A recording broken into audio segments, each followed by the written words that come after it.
நல்லா line length எல்லாம் போடுறாரு. நல்லா விக்கெட் டேக்கிங் பால் தான் அது எல்லாமே. ஆனா விக்கெட் விழ மாட்டேங்குது. சீரியஸா சொல்றேன் அவர் ஒரு அன்லக்கி தான். நான் அப்படிதான் பாக்குறேன். போன மேட்ச் இருந்தே நான் பாத்துட்டு வரேன். நல்லா இல்ல வந்து அவருடைய ஸ்பீடு வந்து கொஞ்சம் கம்மி கம்பேர் தான் ஆஸ்திரேலியன் பவுலர்ஸ் கம்பேர் தன் பும்ரா சிராஜ் கம்பேர் பண்ணும்போது ஒரு 133 134 போடுறதுனால அந்த இடத்துல அவர்னால அந்த பால் வேகமா போகாதனால ஈஸியா கொஞ்சம் பேட்டை தூக்கிடுறாங்க. ஸோ கொஞ்சம் ஈஸியா இருக்கு ஆடுறதுக்கு. இன்னும் கொஞ்சம் ஸ்பீடா இருந்துச்சுன்னா இன்னும் வேற லெவல் இருந்திருக்கும். பட் ஓவராலா இன்னைக்கு பார்க்கும்போது ஒரு பிளாக் பஸ்டர் டே தான். ஏன்னா பேட்டிங்கையும் நம்ம எந்த அளவுக்கு என்ஜாய் பண்ணுமோ அதே அளவுக்கு பவுலிங்கும் நல்லா இருந்துச்சு.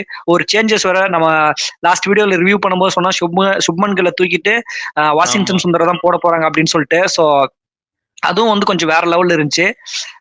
பட் அபார்ட் ஃப்ரம் இந்த பேட்டிங் இந்த பவுலிங் எல்லாம் முடிஞ்சதுக்கு அப்புறம் எனக்கு என்னன்னா ஒரு அன்வான்ட் சில திங்ஸும் நடந்துச்சு. இப்போ வந்து அந்த விராட் கோலி வந்து அந்த கான்ஸ்டஸ் கூட இந்த சீன் தான் இதை அவாய்ட் பண்ணிருக்கலாங்க. ஏன்னு சொல்றேன்னா நிறைய நான் எக்ஸ்லயும் பார்த்தேன், நிறைய விஷயத்த பார்த்தா நீங்க பண்ணாதான் அப்படின்ட்டு எல்லாம் பிளேம் பண்ணிருந்தாங்க. பட் கோலி வந்து ஒரு லெஜெண்டுங்க. அவர் வந்து இந்த மாதிரி ஒரு யங்ஸ்டர் கிட்ட போயிட்டு ஒரு டெபியூ மேட்ச், ஏன்னா உங்களுக்கு ஃப்ரஸ்ட்ரேட் ஆகுவீங்க. பும்ராவை அந்த அடி அடிச்சா கண்டிப்பா நீங்க ஃப்ரஸ்ட்ரேட் ஆகுவீங்க, இல்லைன்னு சொல்ல வரல.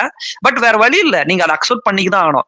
சோ இந்த மூமெண்ட்டை கொஞ்சம் அவாய்ட் பண்ணிருக்கலாம் நான் நினைக்கிறேன். அதுக்கப்புறம் சிராஜ் கொஞ்சம் அதே மாதிரி ஆர்குமெண்ட் ஆச்சு. ஸோ ஐ திங்க் கோலிக்கு வந்து 20% ஃபைன், அப்புறம் வேற ஏதோ ஒரு டிமெரிட் பாயிண்ட் எல்லாம் கொடுத்துருக்காங்க. சோ ஆமா. இன்னைக்கு டே ரொம்ப ஹீட்டடா இருந்துச்சுன்னு நான் சொல்ல வருவேன்.